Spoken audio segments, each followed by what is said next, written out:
अब बात कर लेते हैं जी आपके फेवरेट, मेरे फेवरेट, सबके फेवरेट टॉपिक स्केलिंग के ऊपर। But to be very honest, scaling जो है एक, मुझे ऐसा लगता है कि यार ओवररेटेड है। ठीक है, लोग बहुत ज़्यादा कहते हैं कि यार हमारे पास कोई स्केलिंग की ट्रिक है या स्केलिंग का कोई सीक्रेट है कि ये काम हो जाएगा तो स्केलिंग हो जाएगी। But to be very honest, ऐसी कोई चीज़ नहीं है। स्केलिंग इज़ जस्ट कि यार आप किसी प्रॉपर स्ट्रेटजी के साथ अपनी जो टेस्टिंग वाली चीज़ है, अपना जो टेस्टिंग वाला साइकिल है उसको इंक्रीज़ कर रहे हैं, और जो अपने विनर्स हैं उनको इंक्रीज़ कर रहे हैं। देयर इज़ नथिंग कॉल्ड के कोई सीक्रेट स्ट्रेटजी या कोई सीक्रेट टिप। कुछ होती है सीक्रेट स्ट्रेटजीज़, ठीक है, बट उनको फिर भी जो है ना, बहुत हम ये नहीं कह सकते कि दिस इज़ समथिंग यार which is out of this world. तो मेरी कोशिश होगी कि यार मैं आपको जो है ना प्रैक्टिकल वर्ल्ड के हिसाब से आपको सारी चीज़ें बताऊँ कि एक्चुअली जो मैंने सीखे कुछ चीज़ें जो मेरे एक्सपीरियंस के मुताबिक हैं, ठीक है। कुछ चीज़ों के साथ लोग नहीं एग्री करते, ठीक है, बट वो लोग एग्री नहीं करते हैं कि जिन्होंने सिर्फ कोर्सेज़ के अंदर ना वो चीज़ें सुनी होती हैं, कभी प्रैक्टिकली खुद नहीं किया होता। मैं आपको जो चीज़ बताऊँगा that will be based on the practical, ठीक है। मे बी हो सकता है आपने थ्योरी के अंदर कुछ चीज़ें दूसरी सुनी हो। थ्योरी के अंदर लोगों ने मैक्सिमम बस यही सुना होता है हॉरिजॉन्टल, वर्टिकल, बट मैं आपको कुछ प्रैक्टिकल के हिसाब से चीज़ें बता रहा हूँगा। अच्छा जी, first of all scaling is something यार आपको अगर दिन के 10 ऑर्डर आ रहे हैं, आपने उसको 20, 30, 40, 50, 60, 70, 80, 90, 100 के ऊपर लेके जाना है। अगर आपको 100 आ रहे हैं तो आपने उसको 150, 200, 250, 300 के ऊपर लेके जाना है। मतलब कि आपने एक लेवल से उठा के उसको दूसरे लेवल के ऊपर लेके जाना है। अच्छा, अब ऐसे भी लोग हैं क्या जिनके लिए डेली का 100 ऑर्डर जो है बहुत नॉर्मल है। ऐसे भी लोग हैं जिनके लिए डेली के 20-25 ऑर्डर बहुत ज़्यादा है। सो अगेन ये आपकी जो है ना रिक्वायरमेंट्स के ऊपर भी चीज़ डिपेंड कर रही होती है कि व्हाट यू नीड। सेकंडली आपके अगेन आपकी पॉकेट पे डिपेंड कर रही है, आपके बजट पे डिपेंड कर रही है, आप कितना स्पेंड कर सकते हैं। ओके, गारंटी तो कोई भी प्लेटफॉर्म नहीं देता। It's all about the strategy, it's all about the testing. आप अगर कुछ ब्लीड करने की भी हैसियत रखते हैं अपने बजट की, देन आप इस तरफ जा सकते हैं। बट ये है कि मैं आपको इसकी सारी डिटेल्स और सारी इन्फॉर्मेशन दूंगा। So let's start. अच्छा यार, जैसा आप लोगों ने मे बी बाकी भी कोर्सेज में सुना, scaling has a kind of two different types. एक होती है हमारे पास हॉरिजॉन्टल स्केलिंग और एक होती है vertical scaling. Horizontal scaling is something कि आपके पास लेट्स सपोज अच्छा कोई एडसेट चल रहा है, तो आप डुप्लीकेशंस वाली साइट के ऊपर चले जाएँ, ठीक है। आप ज़्यादा सारे डुप्लीकेट्स बना दें तो वो काइंड ऑफ हॉरिजॉन्टल स्केलिंग हो जाएगी। वर्टिकल स्केलिंग इज़ समथिंग कि आपका एक एडसेट अच्छा चल रहा है, आप उसका बजट इंक्रीज़ कर दें, ठीक है। मतलब बजटिंग वाली जो है वो हमारे पास वर्टिकल स्केलिंग आ जाती है। डुप्लीकेशन वाली जो स्ट्रेटजी है there is a kind of horizontal scaling. Okay, scaling में जो है हमारे पास, अगर मैं रियल वर्ल्ड सिनेरियो को लेके चलूँ, जो कि मैं काफ़ी ब्रांड्स के साथ एक्सपीरियंस कर चुका हूँ, तो 2 और भी इसके ना टाइप्स हैं। एक है क्रिएटिव बेस्ड स्केलिंग और एक है बजट बेस्ड स्केलिंग। अच्छा, एक चीज़ जो है, अब क्रिएटिव बेस्ड स्केलिंग और बजट रिलेटेड स्केलिंग को बताने से पहले मैं आपको बताना चाहूँगा वो ये है कि जब आप स्केलिंग कर रहे होते हैं ना, तो आपका जो रिटर्न ऑन एड स्पेंड है, जो आपका रॉस है, वो डिक्रीज़ होता है। अब उसकी भी मैं आपको जो है ना लॉजिक बताता हूँ, मैं ट्राई करता हूँ यहाँ पे जो है ना आपको बना के बता दूँ। लेट्स सपोज़ आप जो है डेली का बजट स्पेंड कर रहे थे 1000, तो आपका जो ऑडियंस सेगमेंट था ना, वो ये था, ये सर्कल, ठीक है। ये आपका एक ऑडियंस सेगमेंट है था। मतलब इस सर्कल के अंदर रहते हुए फेसबुक टारगेट कर रहा था। आपने फेसबुक को कहा मैं डेली का 1000 स्पेंड कर रहा हूँ, तो फेसबुक जो है ना मैक्सिमम जो फेसबुक को लगेगा कि maximum as soon as possible जो ऑडियंस बाय कर सकती है ना, वो इस सर्कल के अंदर आती है, तो मैं इस सर्कल के अंदर टारगेट करता हूँ। लेकिन अब आपने ना अपना बजट इंक्रीज़ कर दिया है, ठीक है। Let's suppose you are going towards 5000 views per day. By the way इतना ज़्यादा नहीं है, मैं जस्ट एग्ज़ाम्पल में दे रहा हूँ। अब फेसबुक को जो है ना, अगर वो 5000 इसी सर्कल के अंदर ही स्पेंड करता रहेगा ना, जो कि बहुत क्लोज़ली बाय करने वाले लोग होंगे, एज़ सून एज़ पॉसिबल वाले, तो फ्रीक्वेंसी आपके जो एड अकाउंट की ना वो ज़्यादा हो जाएगी। मतलब इसी सर्कल के अंदर ही आपने बजट इंक्रीज़ कर दिया है, तो ऑलरेडी बूढ़े-बूढ़े लोग हैं इस सर्कल के अंदर, तो बार-बार उन्हीं को ही ऐड जाती रहेगी। तो मजबूरन फेसबुक को जो है अब अपना जो सर्कल है वो इंक्रीज़ करना पड़ेगा। मतलब सर्कल जो है ना आपका इंक्रीज़ हो गया, इतना हो गया। नाउ इट्स ऑडियंस 2, ठीक है। अब देखें, पहले जो ये वाला सर्कल था ना, इसके अंदर वो लोग थे जो कि क्लोज़ली बाय करने वाले लोग थे आपसे। But now in this circle वो लोग हैं कि जो बाय तो करने वाले हैं, लेकिन इतनी जल्दी या फ़ौरन से बाय करने वाले लोग नहीं है ना, या जो फेसबुक को लगता है कि यार फ़ौरन से नहीं बाय करेंगे। नाउ द थिंग इज़, अब आपने इसको कर दिया जी 10,000 रुपीज़ पर डे। आपका जो सर्कल है वो यहाँ पहुँच गया। मतलब 1000 पर डे के ऊपर ये लोग थे जो कि फ़ौरन से बाय करने वाले थे एज़ पर फेसबुक। फिर 5000 पर डे के ऊपर फेसबुक को जो अपना सर्कल था वो इंक्रीज़ करना पड़ा। 10,000 के ऊपर सर्कल आपका यहाँ पहुँच गया, ठीक है। तो अल्टीमेटली आपका जो रिटर्न ऑन एड स्पेंड होगा, क्योंकि फेसबुक को भी अब ज़्यादा लोगों को टारगेट करना है, ठीक है, उस स्पेसिफिक सर्कल से बाहर निकलना है, तो आपका जो ultimate cost per result increase करेगा और रिटर्न ऑन एड स्पेंड थोड़ा सा डिक्रीज करेगा। एक होता है कि सडन उसके अंदर बहुत ज़्यादा डिप आ गया है, ठीक है, वो वाली चीज़ की मैं बात नहीं कर रहा। लेट्स सपोज आपका रवाज 6 था, स्केलिंग करने के बाद इट्स गोइंग टुवर्ड्स 5, 4.5, ठीक है, तो जैसे जैसे आप स्केलिंग करेंगे थोड़ा थोड़ा सा आपका जो रिटर्न ऑन एड स्पेंड है ना वो डिक्रीज होगा, लेकिन आपने जब अल्टीमेट प्रॉफिट देखना ना वो आपका ज़्यादा ही होगा। अब उसको भी मैं आपको समझा देता हूँ कि किस तरह से ज़्यादा होगा। नाउ लेट्स सपोज पहले आप डेली के पीस बेच रहे थे, 5 पीस आप बेच रहे थे और हर पीस के अंदर फेसबुक की कॉस्ट माइनस करने के बाद 1000 आपका जो है ना प्रॉफिट आया था, तो डेली का आप कमा रहे थे 5000, ठीक हो गया। लेकिन आपने फिर कर दी स्केलिंग, ठीक है, और स्केलिंग करने के बाद आपका जो डेली का ऑर्डर है ना वो है अब 10, ठीक है। मैं दरअसल छोटे छोटे फिगर्स इस वजह से यूज़ कर रहा हूँ ताकि आपको ना ईजी समझ आ जाए। अब आपका जो हर पीस के अंदर से मार्जिन था ना वो 1000 से कम होके 800 पे आ गया है, लेकिन ओवरऑल अगर आप देखें 800 मल्टीप्लाई बाय 10, ये आपके पास 8000 डेली का प्रॉफिट आ गया है, ठीक है। मतलब कि आपका return on ad spend decrease हो रहा है, लेकिन आपका जो अल्टीमेट प्रॉफिट है वो इंक्रीज हो रहा है, और फेसबुक की भी मजबूरी है, ठीक है, वो फेसबुक जान के नहीं आपका जो रवासा डाउन करेगा। अब देखिए फेसबुक को भी पता है कि यार मैं अगर आपको अच्छे रिजल्ट ला के दूंगा तो आप मेरे ऊपर बार बार स्पेंडिंग करते रहेंगे, तो फेसबुक की अपनी तरफ से पूरी कोशिश है और वो अपना काम प्रॉपर तरीके से कर रहा है। ऑप्सो कि आपको इस चीज़ की ना समझ आ गई होगी, तो अब हम इस चीज़ के ऊपर फोकस करते हैं कि क्रिएटिव वाली स्केलिंग कौन सी होती है और बजट वाली स्केलिंग कौन सी होती है। नाउ सपोज कि आपके जो मार्जिन है ना वो हैं बहुत ज़्यादा कम, ठीक है, आप बहुत ज़्यादा जो है ना रवास बर्दाश्त नहीं कर सकते कि यार वो इतना नीचे जाए, तो आपके ऊपर जो बजट वाली स्केलिंग होगी ना कि जो ऑलरेडी अच्छा चल रहा है उसी के ऊपर ही बहुत ज़्यादा बजट बढ़ाई, जो दैट इज़ नॉट सूटेबल। आपके लिए जो स्ट्रेटेजी सूटेबल है ना वो है कि आप अपने number of fresh creative increase करते हैं, number of creative angles, hooks, मतलब फर्दर जो है ना आप कंटेंट ऐड करें, ठीक है। अगर तो आपके पास नैरो मार्जिन है ना, मतलब आप रवास के अंदर ज़्यादा डिप बर्दाश्त नहीं कर सकते, मैं वो आपको बातें बता रहा हूँ जो कि प्रैक्टिकली मैं कर चुका हूँ डिफरेंट ब्रांड्स के साथ काम करके, कि यार एक ब्रांड ने मुझे बताया कि उनकी जो है ना मार्जिन इतने नहीं है या नैरो मार्जिन है कि वो बहुत ज़्यादा बजट वाली स्केलिंग बर्दाश्त नहीं कर सकते, मतलब अगर उनका रिटर्न ऑन एड स्पेंड इतना डाउन चला गया तो उनके लिए अल्टीमेटली ये लॉस है, ठीक है, इतना मार्जिन है नहीं उनकी प्रोडक्ट्स के अंदर ना। तो फिर हमें करनी पड़ती है जी क्रिएटिव की स्केलिंग, ठीक है, and creative scaling is simply equal to more and fresh creatives, ठीक हो गया। मतलब आपने जो है ना वही बात आ गई जो मैं आपको पहले बता चुका हूँ, मल्टीपल क्रिएटिव्स को रीयूज़ करें, अपने जो पिछले विनर्स हैं उनकी मज़ीद इंस्पिरेशन बनाएं। इससे क्या होगा, जो आपका रिटर्न ऑन एड स्पेंड जो ज़्यादा डिप होना था ना वो कम से कम होगा, ठीक है, होगा बट कम से कम होगा, क्योंकि फ्रेश एंगल्स आपकी ऑडियंस को मिलते जा रहे हैं, ठीक है। आप डिफरेंट बायर पर्सोनास की बेस के ऊपर, बायर पर्सोना का मतलब है कि आप किसी स्पेसिफिक ऑडियंस को टारगेट कर रहे हैं, not with the interest, with the creative angle, ठीक है, आप डायरेक्टली उनको स्पीक आउट कर रहे हैं, लाइक ऑफिस गोइंग मैन, ठीक है, फिटनेस से रिलेटेड जो मैन है, या मतलब कोई भी जो है ना बायर पर्सोना अपना क्रिएट कर सकते हैं। अच्छा, दूसरी आ जाती है बजट वाली scaling. Yes, if your product has a very very good margin तो आप बजट वाली स्केलिंग के ऊपर भी जा सकते हैं। वही बात आगे मैंने आपको बताया, डेली का अगर आपका 5000 बनता है तो ये नहीं है कि आपका 10,000 बनेगा, रवास डाउन होगा तो 8000 बनेगा, लेकिन 8000 5000 से ज़्यादा है, ये चीज़ आपने समझनी है। Now what is the best thing, ठीक है, बेस्ट थिंग इज़ ये और ये, इसको हम प्लस कर लें, वेरी वेरी सिंपल, कि भाई हम क्रिएटिव वाली साइड से भी स्केलिंग करते हैं, मतलब अपने टेस्टिंग के अंदर भी नए से क्रिएटिव ऐड करते जा रहे हैं कंटिन्यूसली। वही बात आ गई ना कि यार आप क्रिएटिव की स्केजुलिंग करके टेस्टिंग उनकी करें, मैक्सिमम ऐड करें, बट क्वालिटी के ऊपर भी ना कॉम्प्रोमाइज़ करें, क्योंकि ऑडियंस का जो अटेंशन स्पैन है वो कम है। तो बेहतरीन चीज़ ये है कि आप इसको भी पकड़ें और इसको भी पकड़ें और इन दोनों के साथ अपनी स्केलिंग करें, और इन दोनों के साथ करने के तरीक़ेकार मैं आपको बताऊँगा। इसका मैं काफ़ी हद तक आपको बता चुका हूँ कि किस तरह से आपने अपने क्रिएटिव्स को रीयूज़ करना, नए किस तरह से बनाने हैं, बट इसके बारे में हम मज़ीद डिस्कशन कर लेंगे। अच्छा, अब जो है ना हमारे पास मज़ीद स्केलिंग की कुछ टाइप्स आ जाती हैं। एक होती है लो रिस्क वाली, जिसे हम सेफ स्केलिंग भी कह सकते हैं। अब स्पेलिंग की एक मिस्टेक हो गई है, सेफ स्केलिंग भी कह सकते हैं हम इसको। Now another one is a kind of medium risk scaling, ठीक है, और थर्ड वन इज़ एग्रेसिव या हाई रिस्क स्केलिंग।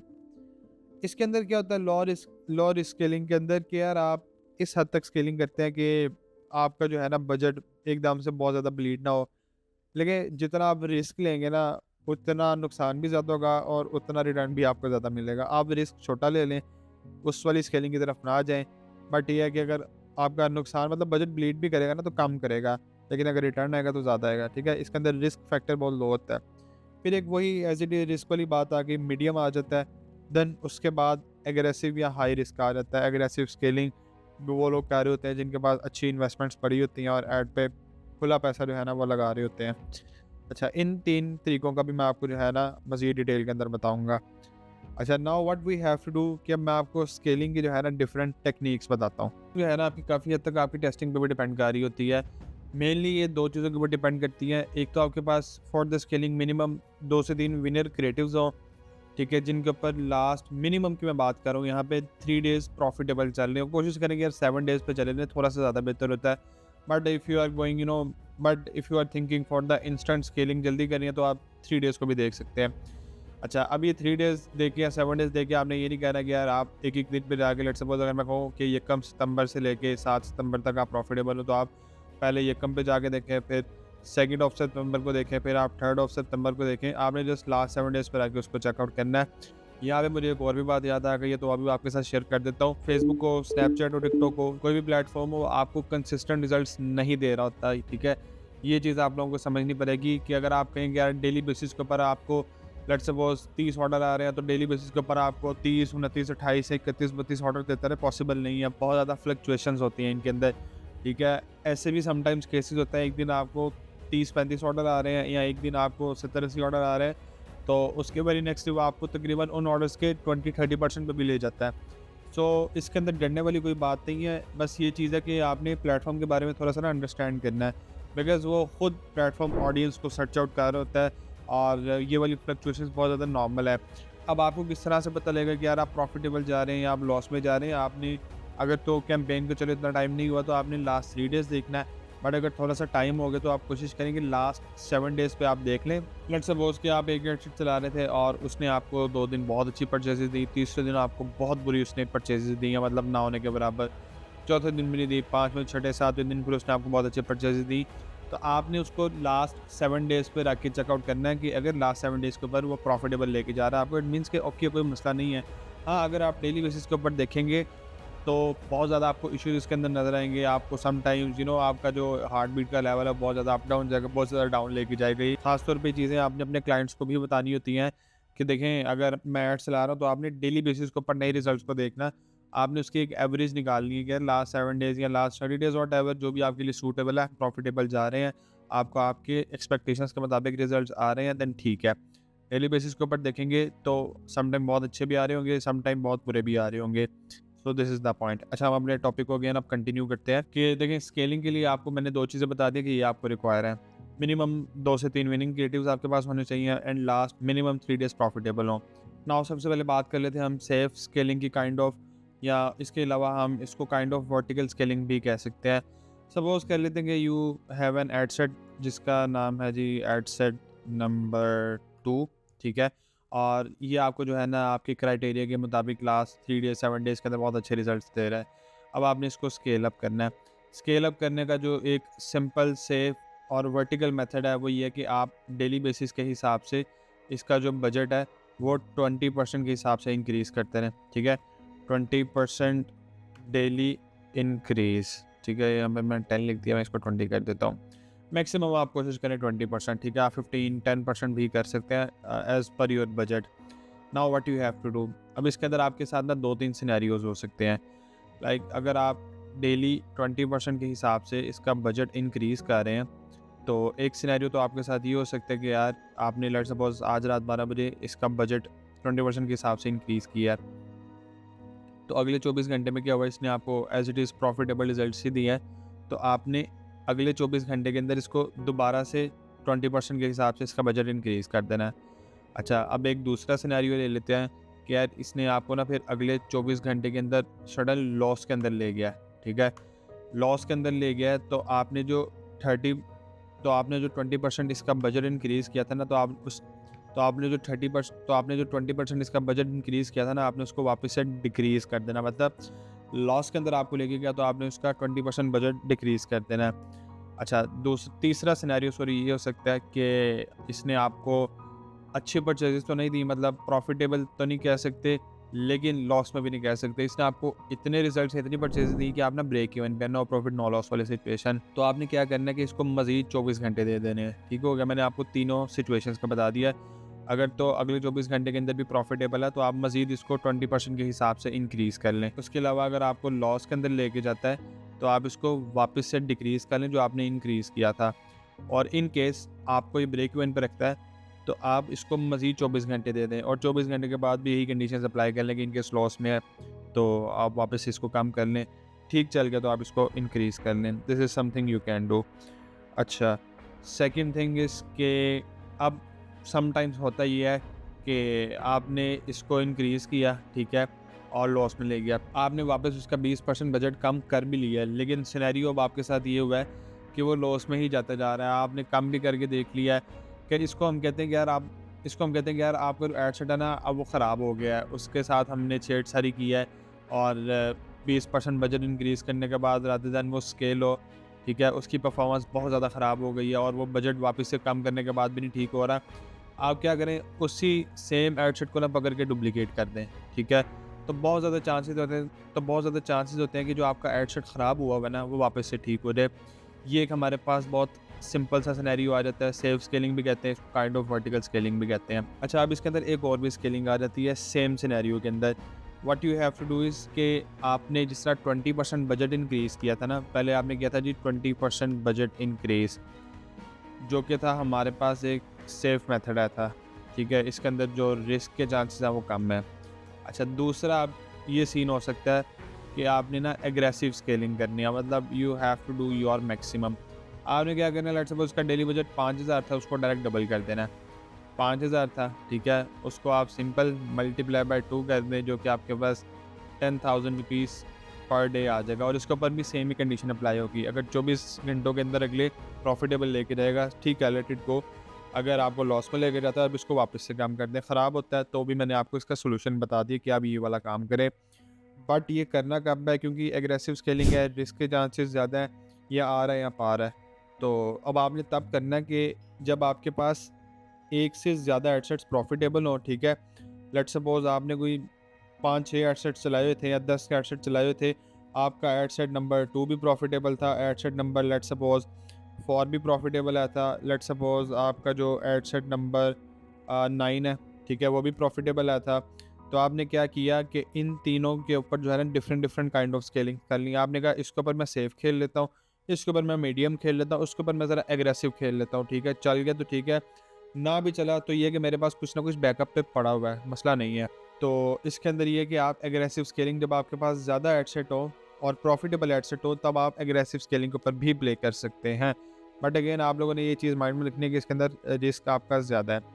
अच्छा, उसके अलावा भी एक स्केलिंग का मेथड आ जाता है, उसमें हम क्या कर सकते हैं, उसके अंदर सिंपल आप लोगों ने करना है कि लेट्स सपोज़ आपके ये 3 एडसेट, ये तीनों प्रॉफिटेबल हैं, ठीक है।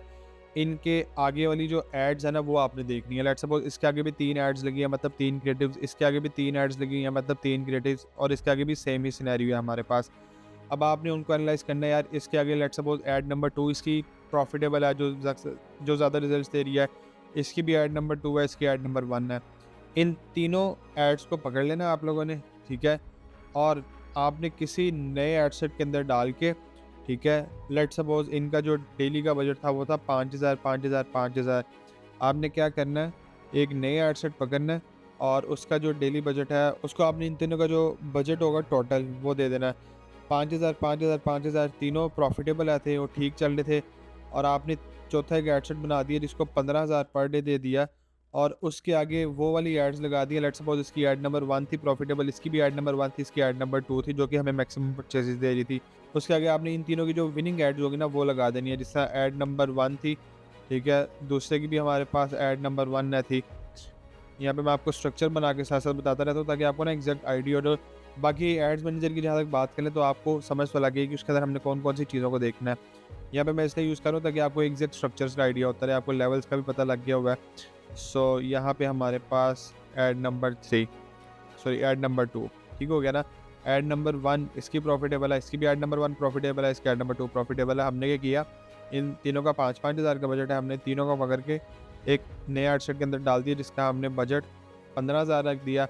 और इसके आगे यही विनिंग एड्स लगा दी। अब यहाँ पे एक चीज़ जो है ना थोड़ी सी गौर करने वाली है, you have to use post ID here. ठीक हो गया। Now what is the post ID, ये बहुत इंपॉर्टेंट चीज़ है। अब इसमें देखिए होता ये है कि जब आपने अपनी कोई भी ऐड लगाई फेसबुक के ऊपर, तो आपके जो है ना ऐड के ऊपर व्यूज़ आएंगे, उसके साथ ही साथ लाइक्स आ रहे होते हैं, कमेंट्स आ रहे होते हैं, शेयर्स मतलब इंगेजमेंट आ रही होती है ना, और उसके ऊपर सारा कुछ शो भी कर रहा होता है कि यार इस पोस्ट के ऊपर कितने कमेंट्स हैं, कितने शेयर्स हैं। अब जब ऑडियंस को आपकी ऐड के ऊपर ज़्यादा लाइक्स या कमेंट्स नज़र आते हैं ना, तो उनका ट्रस्ट फैक्टर उतना ज़्यादा हाई हो रहा होता है। ओके, सो अब हमारे लिए वो जो इंगेजमेंट है ना वो बहुत ज़्यादा प्रीशियस है, कीमती है, क्योंकि हमारा एक बजट उसके ऊपर स्पेंड हुआ हुआ है, और बहुत सी चीज़ें हैं, ठीक है, जो कि हमारे लिए उसके अंदर इंपॉर्टेंट है। हम चाहते हैं कि जो हमने इसके अंदर से निकाल के इसके अंदर शिफ्टिंग किया है ना, तो जो हमारे पास ऑलरेडी इंगेजमेंट आई हुई है ना, लेट्स सपोज मैं कहता हूँ यार मुझे 5000 लाइक्स आए हुए हैं उसके ऊपर और 500 कमेंट्स आए हुए हैं, तो वो इस हेडसेट के अंदर जब मैं डालूँ ना तो उस ऐड के अंदर भी शो करे। ठीक है, मतलब जो वीडियो मैंने यहाँ से उठाई है विनिंग, उसके ऊपर जितनी इंगेजमेंट थी, मैं दोबारा भी जब उसको रीयूज़ करूँ किसी और एडसेट में तो उसके अंदर भी शो करे। तो उसके लिए आप लोगों ने ये नहीं करना कि सिंपल अपलोडिंग करनी है जाके, आप लोगों ने उसकी पोस्ट आईडी यूज़ करनी है। मैं आपको एड्स मैनेजर में लेके जाता हूँ और वहाँ से बताता हूँ कि पोस्ट आईडी यूज़ करनी किस तरह से है। यहाँ पे हमने ओपन कर लिया अपना एड्स मैनेजर। अब जैसे ये वीडियो हमने अपलोड की थी, अब इसके नीचे अगर आप देखें कोई लाइक शेयर कमेंट आपको नज़र नहीं आ रहा। कुछ लोगों को लगता है अगर हम किसी को डुप्लीकेट करें ना तो वो लाइक शेयर कमेंट भी डुप्लीकेट हो जाते हैं, जबकि ऐसे नहीं होता, डुप्लीकेशन से नहीं होता। वो समटाइम्स आपको यहाँ पे शो कर देगा, लेकिन जब आप पब्लिश करेंगे तब वो डुप्लीकेट नहीं होगा। Now what you have to do, ठीक है, लेट्स सपोज आपकी किसी एडसेट की एक विनिंग वीडियो है, अब आपने इसको पोस्ट आईडी के साथ यूज़ करना है ताकि आपकी जो इंगेजमेंट है वो शो होती रहे। मैं यहाँ पे ऐड सेटअप के ऊपर क्रिएट ऐड के बजाय यूज़ एग्जिस्टिंग पोस्ट के ऊपर क्लिक करूँगा। ठीक है, यहाँ से हम सिलेक्ट पोस्ट के ऊपर क्लिक करेंगे। ठीक है, यहाँ से हम ऐड पोस्ट के ऊपर आ जाएंगे। Now what you have to do, आपने यहाँ से वो वाली पोस्ट फाइंड आउट करनी है। ठीक है, कि जिसको आप यूज़ करना चाह रहे हैं, जिसके आपको पता है यार इतने लाइक्स हैं और इतने कमेंट्स हैं। ठीक है, लेट्स सपोज मैं थोड़ा सा नीचे चला जाता हूँ। ठीक है, मज़ीद अगर मैं थोड़ा सा नीचे ना, if I able to find, तो लेट्स सपोज ये है। ठीक है, एक ये है 132 आपको यहाँ पे लाइक्स मिल रहे हैं। ये देखें 132 लाइक्स और 2 कमेंट्स हैं। ठीक है, ये जो प्रोडक्ट आप लोग मेरे हाथ में देख रहे हैं ये, ठीक है, अब आप जब इसको पब्लिश करेंगे तो इसके जो ये लाइक्स होंगे ना कमेंट्स से शो करेगा, बेशक आप इसको 0 से पब्लिश कर रहे हैं, बिकॉज आपने इसकी पोस्ट आईडी यूज़ किया है। अच्छा, पोस्ट आईडी जो है ना, मतलब ये जो सोशल प्रूफ है, ये फेसबुक के ऊपर शेयर होता है, इंस्टाग्राम के ऊपर आपका 0 से ही स्टार्ट हो रहा होगा। तो उम्मीद है कि आपको इस चीज़ की भी समझ आ गई होगी। जैसे कि मैं अगर यहाँ पे दोबारा क्रिएट ऐड के ऊपर ही क्लिक कर दूँ, ठीक है, तो कोई भी मैं यहाँ पे वीडियो अपलोड करूँ, बेशक वो वाली वीडियो भी अपलोड करूँगा तो उसके ऊपर 0 लाइक्स या कमेंट्स वगैरह शेयर हो रहे होंगे। So this is the thing. ये चीज़ तो हमें कंफर्म हो गई कि हमने जब भी किसी प्रीवियस ऐड को यूज़ करना तो हमने उसकी पोस्ट आईडी यूज़ करनी है। अब एग्रेसिव स्केलिंग का मैं आपके साथ एक और मेथड डिस्कस कर लेता हूँ। मुख्तलिफ मेथड्स मैं आपके साथ डिस्कस कर रहूँगा। अब इसके अंदर आपने करना ये है कि लेट्स सपोज ये जो आपका एडसेट था ये आपका सक्सेसफुल चल रहा है। ठीक है, और इसका जो डेली बजट है 5000 है, 4000 है, वट एवर। ठीक है, अब आपने क्या करना है, एग्रेसिव स्केलिंग है, ऑब्वियसली रिस्क इसके अंदर ज़्यादा होगा। आपने इसकी जो है ना 10 डुप्लीकेशन बना लेनी है, मतलब इसको 10 बार डुप्लीकेट कर देना है और हमारे पास मज़ीद नए 10 एडसेट बन जाएंगे। उसके आगे आपने वही विनिंग आपकी जो एड्स होंगी वो लगा देनी है, एंड मेक श्योर कि पोस्ट आईडी के साथ आप यूज़ कर रहे हो, और बजट आप जितना मर्जी दें अपनी पॉकेट के अकॉर्डिंगली, लेकिन मिनिमम कोशिश करें कि 1000 रुपीज़ का बजट लाजमी दें। बट अगेन जो बजट है वो आपकी अपनी प्रोडक्ट की सेलिंग प्राइस के ऊपर भी डिपेंड कर होता है। 1000 आप उन प्रोडक्ट को दे सकते हैं, मतलब उन प्रोडक्ट्स के एडसेट को दे सकते हैं जिनकी जो सेलिंग प्राइस है वो 3000 के अंडर है, 3500 के अंडर है। ठीक है, उससे ज़्यादा तो आप कोशिश करें कि पर एडसेट ज़रा ज़्यादा बजट दें, क्योंकि आपका जो कॉस्ट पर रिजल्ट है वो उसी हिसाब से ही इंक्रीज़ हो रहा होता है, ना 10 डुप्लीकेशंस आप लोगों ने बना ली हैं। अब आपने इसको रात 12 बजे जो है स्केजुअल कर दिया, रात 12 बजे चलेगी। आपने इसको ना 12 घंटे देने हैं। ठीक है, 12 घंटों में आपने, क्योंकि अग्रेसिव स्केलिंग है तो इतना ज़्यादा बजट नहीं हर कोई बियर कर सकता। 12 घंटे के बाद आपने देखना है, अगर तो आपको किसी एडसेट ने परचेज़ दिया है उनको चलने दें। ठीक है, जिसने नहीं दी उसको ऑफ कर दें। फिर नेक्स्ट 12 आवर्स के अंदर देखें, अगर तो ठीक है प्रॉफिटेबल है आपके लिए, चलने दें। एज़ इट इज़ जो है ना, टोटल 3 दिन आप लोगों ने 12-12 घंटे के बाद इसको चेक करते रहना है कि जो-जो आपके लिए प्रॉफ़िटेबल नहीं होगा, उसको आपने वहाँ से कट ऑफ करते रहना है, और जौन-जौन सा आपके लिए प्रॉफ़िटेबल होगा, उसको आपने कंटिन्यू रखना है। 3 दिन के लिए आप इसको देखेंगे और 12-12 घंटे के गैप से आप लोग देख रहे होंगे। ये है कि अगर आपको एग्रेसिव इंस्टेंट स्केलिंग की ज़रूरत, तो आप लोग इस वाले मेथड को भी ट्राई आउट कर सकते हैं। अक्सर ये ड्रॉप शिपिंग के अंदर ये वाला मेथड काफ़ी ज़्यादा यूज़ होता है। ड्रॉप शिपर्स का बहुत फेवरेट मेथड भी रहा हुआ है ये। अब एक मीडियम रिस्क स्केलिंग के मेथड को भी डिस्कस कर लेते हैं, जिसके अंदर हम कॉस्ट पर रिजल्ट गोल को देख रहे होंगे। अच्छा, अब कॉस्ट पर रिजल्ट गोल होता क्या है, उसके बारे में थोड़ा सा पहले डिस्कस कर लेते हैं। अच्छा, आप यहाँ पे आएंगे और उसके बाद you have to go to your ad set level. Ad set level पे आने के बाद आपको कन्वर्जन इवेंट के नीचे एक ये चीज़ मिल रही होती है, कॉस्ट पर रिजल्ट गोल। ठीक है, यहाँ पे आप क्लिक करेंगे तो आपको बता भी देगा। कॉस्ट पर रिजल्ट गोल होता क्या है, सिंपली कि आपने मेटा को बताना है, लेट्स सपोज आपकी प्रोडक्ट है 5000 की, आप मेटा को कहते हैं कि जो इसका कॉस्ट पर रिज़ल्ट है ना, वो कोशिश करे कि 1000 के अंदर लेकर आए, या कोशिश करे कि 800 या 700 लेकर आए। हम अगर अभी सिनेरियो की बात करें, हम सपोज कर लेते हैं कि आप मेटा को कहते हैं कि मुझे 700 का कॉस्ट पर रिज़ल्ट गोल चाहिए। अब होगा क्या, आपने इसको अपना गोल यहाँ पे बता दिया। ठीक है, मैं यहाँ पे लेट्स सपोज मेंशन कर लेता हूँ जी 700 PKR। अच्छा, अब मेटा जो है ना, पूरी कोशिश करेगा कि आपको 700 का कॉस्ट पर रिज़ल्ट मिले। ठीक है, एवरेज जो आपकी, समटाइम्स कुछ जो आपको रिज़ल्ट्स हैं वो 800 के मिलेंगे, कुछ 600 के मिलेंगे, लेकिन ऑन एन एवरेज जो है ना, आपको 700 का मिल रहा हो। सो अब इसके अंदर सीन ये है कि मेटा आपकी स्पेंडिंग शुरू करेगा। कुछ स्पेंडिंग करने के बाद अगर उसको आइडिया होगा कि ठीक है, एवरेज मैं 700 के अंदर इसका कॉस्ट पर रिज़ल्ट लेकर आ सकता हूँ, तो आपकी स्पेंडिंग कंटिन्यू रखेगा। अगर मेटा को फील होगा नहीं, पॉसिबल नहीं है कि मैं 700 के अंदर इसका जो कॉस्ट पर रिज़ल्ट है वो नहीं लेकर आ सकता, आपकी स्पेंडिंग रोक देगा। या सम टाइम ऐसा होगा, किसी दिन अगर उसको लगेगा कि मैं 700 के अंदर इसका कॉस्ट पर रिज़ल्ट लेकर आ सकता हूँ, वो उस दिन उसकी स्पेंडिंग ज़्यादा कर देगा। जिस दिन उसको लगेगा कि 700 के अंदर मैं कॉस्ट पर रिज़ल्ट इसका नहीं लेकर आ सकता, तो उस दिन उसकी स्पेंडिंग कम कर देगा या रोक देगा। अच्छा, आप लोग पूछेंगे यार इतना ईज़ी है कि मेटा को हम वैसे बता देंगे, हर बार हम कॉस्ट पर रिज़ल्ट गोल यूज़ करें, तो देखिए इसमें मसला है कि आपकी स्पेंडिंग नहीं करता ये। ठीक है, आपने मेटा को थोड़ा सा ओपन हैंड नहीं छोड़ा, तो उसको थोड़ा सा स्ट्रिक्ट किया होता है, उसके ऊपर एक रिस्ट्रिक्शन लगाई होती है, जो कि हम सिर्फ स्केलिंग के अंदर यूज़ कर रहे होते हैं। कॉस्ट पर रिज़ल्ट अदरवाइज़ मैं यूज़ नहीं करता, और ना ही मैं रेकमेंड भी करता हूँ किसी को। अच्छा, अब स्केलिंग, चूँकि हम अगर एक मीडियम रिस्क स्केलिंग कर रहे हो, तो उसके अंदर ये चीज़ काम आ सकती है। लेट्स सपोज़, इसका मैं आपको टोटल तरीक़ेकार बताता हूँ। लेट्स सपोज़ आपने अपना प्रीवियस डाटा देखा। ठीक है, आपकी प्रोडक्ट की सेलिंग प्राइस थी 5000 या व्हाटएवर कुछ भी थी, और आपको जो एवरेज कॉस्ट पर रिज़ल्ट आ रहा था, ठीक है, वो था 700 रुपये। ठीक हो गया, एवरेज कॉस्ट पर रिज़ल्ट आपका था 700 रुपये। अच्छा, अब जो है ना, आपने लालच में आके ये नहीं करना कि यार मुझे एवरेज तो 700 का आ रहा है, मैं कॉस्ट पर रिज़ल्ट गोल 600 का डाल दूँ तो मेटा मुझे 600 का कॉस्ट पर रिज़ल्ट गोल ला देगा, पॉसिबल नहीं है। आपने एवरेज देखनी है। अब एवरेज आपकी 700 आ रही है, तो आप कोशिश करें कि थोड़ा-सा जो है ना, उससे ऊपर का मार्जिन मेटा को दें। लेट्स सपोज़ आप 800 तक का जो है ना, 800 पीकेआर अपना cost per result goal set कर दें। ठीक है?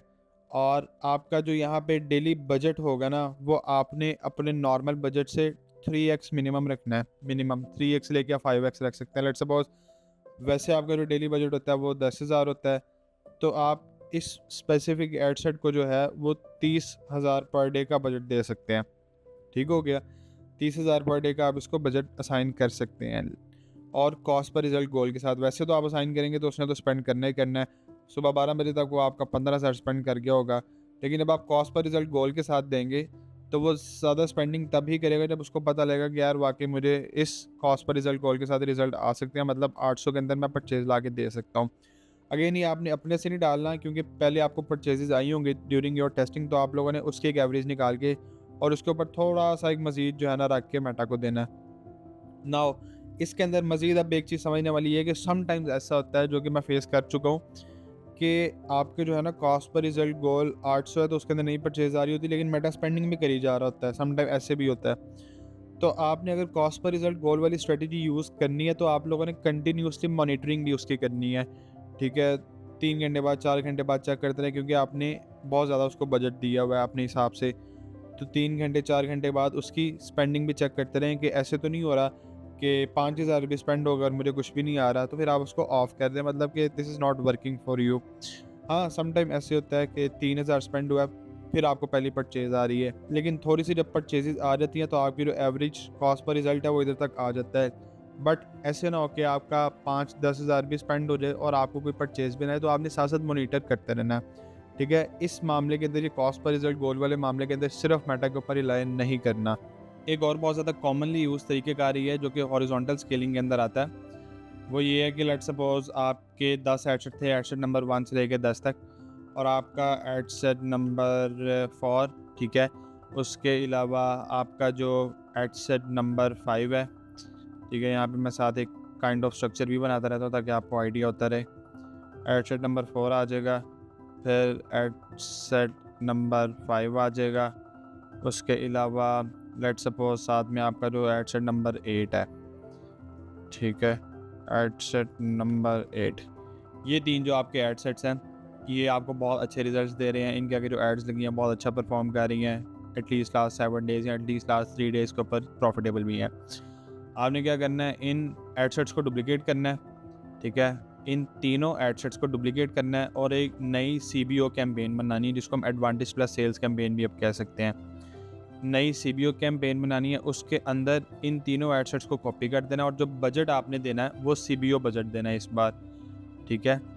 ये आपका कैंपेन लेवल आ जाएगा और आपका जो CBO बजट होगा, अगर लेट्स सपोज़ इन तीनों का भी बजट डेली का 5,000 5,000 5,000 है, तो आपका जो CBO बजट होगा 15,000 पर डे हो जाएगा, ठीक है? और इसके अंदर आपने डाल देना। अब इनके आगे जो एड्स लगी होंगी ना, आपने वो पोस्ट आईडी के साथ यूज़ करना है। ये चीज़ आप लोग अपने माइंड में रख लें कि जब भी आप लोगों ने किसी ऐड को रीयूज़ करना है, पोस्ट आईडी के साथ यूज़ करना है। अच्छा, अब ये भी एक स्केलिंग का बहुत मज़े का मेथड है। इसमें होगा ये कि यार ये 3 तो आपके ऑलरेडी विनर है, तो आप विनर्स का ही एक स्टैक यूज़ कर रहे हैं, बट इन CBO में क्या होता है कि यार जो एड से ज़्यादा अच्छा परफॉर्म करता है उसको बजट दे देता है, तो स्केलिंग के अंदर ये चीज़ भी आपकी बहुत हेल्प करता है। Now there is another method of scaling जिसको हम ऑटोमेटेड स्केलिंग भी कहते हैं, ठीक है? ऑटोमेटेड कह लो, ऑटोमेटिक कह लें। उसके अंदर क्या तरीक़ेकार है उसके बारे में थोड़ा सा डिस्कस कर लेते हैं। अब एड्स मैनेजर के ऊपर मैं आपको इसलिए लेकर आया क्योंकि इसकी जितनी फंक्शनैलिटीज़ है ना, वो सारी यहाँ एड्स मैनेजर से ही हमने फाइंड आउट करनी होती हैं। अब आपने एक्चुअली करना ही है कि मोर के बटन पे क्लिक करना है, ठीक है? क्रिएट अ न्यू रूल के ऊपर क्लिक कर देना है। एक्चुअली एड्स मैनेजर में आपको एक ऑप्शन मिल जाता है कि आप जो है ना ऐसे रूल्स लगा दें कि कैंपेन्स ऑटोमेटिकली मैनेज होती रहे, ठीक है? आपने कुछ स्पेसिफिक रूल्स सेट कर देना कि अगर ये होगा तो ये होना चाहिए। लेट्स सपोज़ अगर मुझे इतने में रिज़ल्ट नहीं आ रहा तो मेरी स्पेंडिंग इतनी होनी चाहिए, या मुझे इतने रिज़ल्ट्स आ रहे हैं तो इसका बजट खुद ब खुद इतना इंक्रीज़ हो रहा है। मतलब आपने ना ऑलरेडी रूल्स सेट कर देने हैं, ठीक है? समटाइम्स आप ये भी रूल सेट कर सकते हैं कि मुझे 3 दिन के अंदर इतने कॉस्ट पर रिज़ल्ट के अंदर नई परचेज़ेज़ आती। लेट्स सपोज़ आप कहते हैं मुझे 700 के कॉस्ट पर रिज़ल्ट के अंदर 3 दिन के अंदर नई परचेज़ेज़ आती, तो मेरे इस वाले एडसेट को ही ऑफ कर देना, ठीक है? तो आप खुद से जो है ना रूल्स भी बना सकते हैं, एडजस्ट कर सकते हैं। बट एक चीज़ आप लोगों ने माइंड में रखनी, जितने मर्जी रूल्स बना लें, डेली एड अकाउंट्स के मॉनिटरिंग साथ लाजमी करें। कस्टम रूल्स की बात कर लेते हैं। इस रोल का आप लोगों ने नाम रखना है 5% daily scaling. Now what you have to do, सबसे पहले तो यार ये रूल उनके ऊपर अप्लाई होगा जो कि आपकी ऑलरेडी एक्टिव कैंपेन्स होंगी, ठीक है? और एक्टिव कैंपेन्स के बाद हमने उनके ऊपर कौन सा एक्शन परफॉर्म करना है, तो यहाँ पे आप वो भी मेंशन कर सकते हैं कि किसी वजह से आपने उनको ऑफ करना है, ठीक है? आप बाय द वे सिर्फ कैंपेन्स के ऊपर नहीं, आप एडसेट्स के ऊपर भी कर सकते हैं, आप एक्टिव एड्स के ऊपर भी कर सकते हैं। हमारा जो mainly by the way system होगा वो यूजुअली एडसेट्स के ऊपर चल रहा होगा, ठीक है? और जो कि नॉर्मली हमारे टेस्टिंग के अंदर एडसेट्स चल रहे होते हैं। यहाँ से आप लोगों ने एक्टिव एडसेट्स को सिलेक्ट कर लेना है। उसके बाद यहाँ पे हमारे पास ऑप्शन आ जाएगा कि यार आप लोगों को क्या एक्शन परफॉर्म करना है। वैसे बहुत ज़्यादा आप इनको एक्सप्लोर कर सकते हैं कि आपको कौन कौन से ऑटोमेटेड रूल की ज़रूरत है, बट अभी हम स्केलिंग की ऑब्वियसली बात कर रहे हैं, ऑटोमेटेड स्केलिंग की। तो यहाँ पर हम कहेंगे increase daily budget by, okay? अच्छा, अब आपने जो है ना मैक्सिमम डेली बजट कैप लगाना है, तो आप वो भी लगा सकते हैं, ठीक है? नीचे हम इसके बारे में बात करेंगे। अच्छा, यहाँ पे जो है हम इसको 5% पे सिलेक्ट कर देंगे, ठीक हो गया? मतलब सारे एक्टिव एडसेट्स के ऊपर ये चीज़ अप्लाई हो, और इंक्रीज़ आपने करना है डेली बजट बाय 5%, ठीक है? डेली जो एडसेट का बजट है ना वो 5% इंक्रीज़ हो। नाउ मैक्सिमम जो है ना डेली बजट कैप भी आप लगा सकते हैं। ये ना हो कि किसी का 5% जो है ना, आपने बहुत अच्छा भला किसी को बजट दिया, उसका 5% बहुत ज़्यादा बढ़ रहा हो, ठीक है? या मल्टीपल एडसेट्स के ऊपर ये चीज़ अप्लाई हो रही हो तो बहुत ज़्यादा बढ़ रहा हो, आपने तो रूल लगा दी लेकिन बाद में आपने देखा नहीं, तो आप यहाँ पे उसका ना बजट कैप भी लगा सकते हैं कि लेट्स सपोज अगर ये रूल अप्लाई भी होता है ना, तो टोटल इससे ज़्यादा ना हो। लेकिन अभी इसको लगाने की आपको ज़रूरत नहीं है, आप कोशिश करेंगे डेली चीज़ों को ना मॉनिटर करते रहें। अच्छा, एक्शन फ्रीक्वेंसी, ठीक है, कि हर 12 घंटे के बाद हो या हर घंटे के बाद हो, वीक में एक दफ़ा हो, हमें डेली बेस के ऊपर चाहिए ये वाला रूल ना। आप बाय द वे अपनी मर्ज़ी के मुताबिक बाद में बना सकते हैं, लेकिन ये मेरा पर्सनल एक तरीक़ेकार है ऑटोमेटिक स्केलिंग का। यहाँ पे अब कंडीशंस आ रही थी कि भाई किस कंडीशन की बेस के ऊपर आपका जो बजट है वो डेली 5% इंक्रीज़ हो। अच्छा, यहाँ पे आप लोगों ने एक तो चीज़ मेंशन करनी है, क्योंकि पुराना होना चाहिए, ठीक है? ये ना हो कि पहले दिन ही आपको अगर अच्छी परचेज़ आ रही है तो पहले दिन से ही जाना है इसका बजट इंक्रीज़ होने लग जाए। आप कोशिश करें कि कोई स्पेसिफ़िक अमाउंट आपने जो है ना इतनी स्पेंड कर ली हो, ठीक है? या उसके ऊपर ऑलरेडी इतने रिज़ल्ट्स आ गए हों। लेट्स सपोज़ अगर मैं रिज़ल्ट्स की बात करूँ, तो आप मेक श्योर करें कि यार उसके ऊपर हमारे पास ऑलरेडी जो है ना कोई 30 या 25 परचेज़ेज़ आ गई हों, या मिनिमम भी 20 आ गई हों। बाय द वे आपको ना और भी बहुत सी चीज़ें यहाँ पे मिल जाती हैं, आप उसको अपने मुताबिक एडजस्ट कर सकते हैं। अच्छा, एक जो मुझे बहुत पर्सनली चीज़ पसंद है, ठीक है? कुछ स्टोर्स होते हैं जिसके ऊपर हम मेनली जो है ना रवास फ़ोकस चीज़ों को देख रहे होते हैं, ठीक है? हमारा जो रवास होना चाहिए वो 5 से ज़्यादा हो, ठीक है? मैं ये यूज़ कर रहा होता हूँ, लेकिन आपने अपनी रिक्वायरमेंट के हिसाब से देखना है। ये मैंने यहाँ पे कंडीशन लगा दी, ठीक हो गया। अच्छा, उसके बाद एक तो आप इसको भी ऐड कर सकते हैं। दूसरा यहाँ पे प्लस का बटन आएगा, आप इम्प्रेशंस भी यहाँ पे लगा सकते हैं, ठीक है? कि उसके ऊपर इतने इम्प्रेशंस हों, ठीक है? और hours since creation, current time, सब कुछ आप लगा सकते हैं। आप ये भी यहाँ पे मेंशन कर सकते हैं कि वो जो आपने रूल लगाया है वो 3 दिन के बाद अप्लाई होना शुरू हो, ठीक है? आप अपनी मर्ज़ी के मुताबिक यहाँ पे रूल्स कर सकते हैं। आप रवास बेस भी कर सकते हैं, आप कॉस्ट पर रिज़ल्ट की बेस के ऊपर भी कर सकते हैं कि मेरा जो कॉस्ट पर रिज़ल्ट है, ठीक है? वो स्मॉलर हो, लेट्स सपोज़ 700 से। अभी हम मतलब एक रैंडम एग्ज़ाम्पल ले रहे हैं 700 की ना, तो ये चीज़ आप लोगों ने यहाँ से सिलेक्ट कर लेनी है, ठीक है? अब यहाँ पे मैंने रवास सिलेक्ट कर लिया हुआ है। अच्छा, टाइम रेंज जो है, ठीक है? टाइम रेंज की अगर बात करें, तो आपने इस चीज़ को देखना है कि भाई लास्ट कितने डेज़ वाले एडसेट्स को मैंने जो है ना प्रेफ़र करना है, ठीक है ना? तो ये एक चीज़ आ जाती है कि लेट्स सपोज़ देखें, रवास तो उसका हमने उसको बता दिया कि 5 से ज़्यादा हो, लेकिन लास्ट कितने डेज़ का रवास 5 से ज़्यादा हो, क्या आप उसके ओवरऑल रवास की बात कर रहे हैं, ठीक है? जो कि 37 मंथ्स ही आपको मैक्सिमम एक टाइम देता है। उसके अलावा आपको जो है मज़ीद ऑप्शंस भी देता है कि यार ये जिस तरह यहाँ पे मेंशन होता है, हम जब रिज़ल्ट्स को एनालाइज़ कर रहे होते हैं, लास्ट 7 डेज़, लास्ट 30 डेज़, ठीक है? उसका रवास या लास्ट 30 डेज़ का रवास इतना होना चाहिए।